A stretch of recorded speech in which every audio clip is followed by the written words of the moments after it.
In the late 1990s, Mario Kart 64 was the yardstick for the entire racing genre.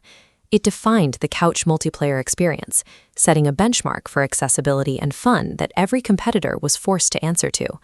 When Sony announced Crash Team Racing, the reaction was predictable. Critics and fans viewed it as a standard mascot-driven follow-up, a safe attempt to replicate Nintendo's financial success on the PlayStation. But the project didn't start with the Crash license. It began as Project X, a minimalist prototype built with blocky generic characters. Naughty Dog wasn't looking to copy a trend. They needed to satisfy a contract with Universal Interactive that had become increasingly hostile.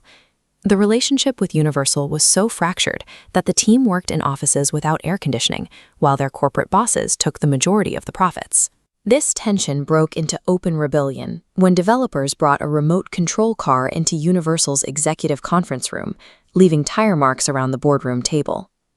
Naughty Dog eventually bypassed their bosses, taking the racing engine to Sony.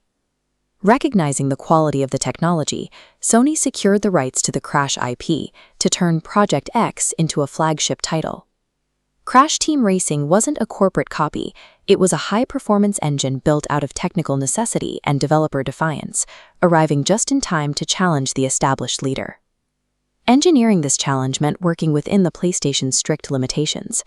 While the N64 utilized powerful cartridges, the PlayStation was restricted by its 2 megabytes of memory, making large-scale 3D environments a constant risk for system crashes. To handle 4-player split-screen, the team had to solve the problem of rendering 64 separate tires simultaneously. Instead of full 3D models, tires were rendered as camera-facing 2D sprites, drastically reducing processor strain. By dynamically subdividing polygons into smaller triangles toward the camera, they stabilized textures and prevented warping. These technical workarounds allowed for a massive adventure mode that dwarfed its competitors. Players moved through a hub world to tackle relic races, trophy challenges, and boss encounters against the alien antagonist nitrous oxide. Through specialized software hacks, Naughty Dog managed to deliver a campaign more expansive and technically stable than many titles on more powerful hardware. The difference between the two games is most evident in how they handle success.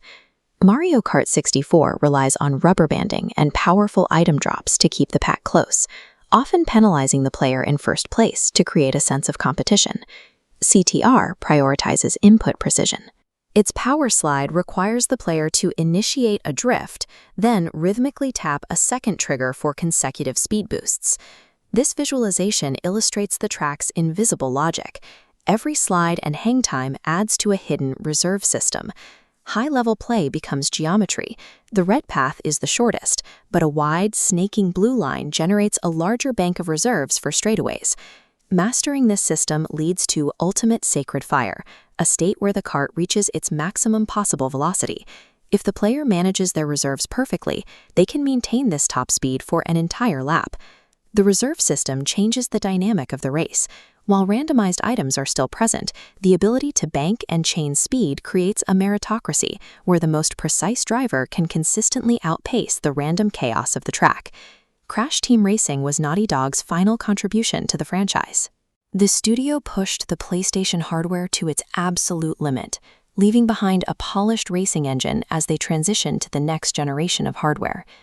Today, the kart racing genre often prioritizes casual, party-style play. Mechanics are designed to keep the race unpredictable, leaning on high-impact items to give every player a path to victory, regardless of skill. CTR remains unique because it used a cartoon aesthetic to house a high-skill simulator. It offered the strategic depth of a serious racer while maintaining the accessibility of a mascot title. By focusing on technical execution and player agency, Crash Team Racing moved past the clone label, offering a sophisticated evolution of the kart racing formula. Is CTR's focus on skill and precision enough to name it the king of 90s racers? Or does the party-focused chaos of Mario Kart 64 still hold the lead? Tell us which side you're on in the comments.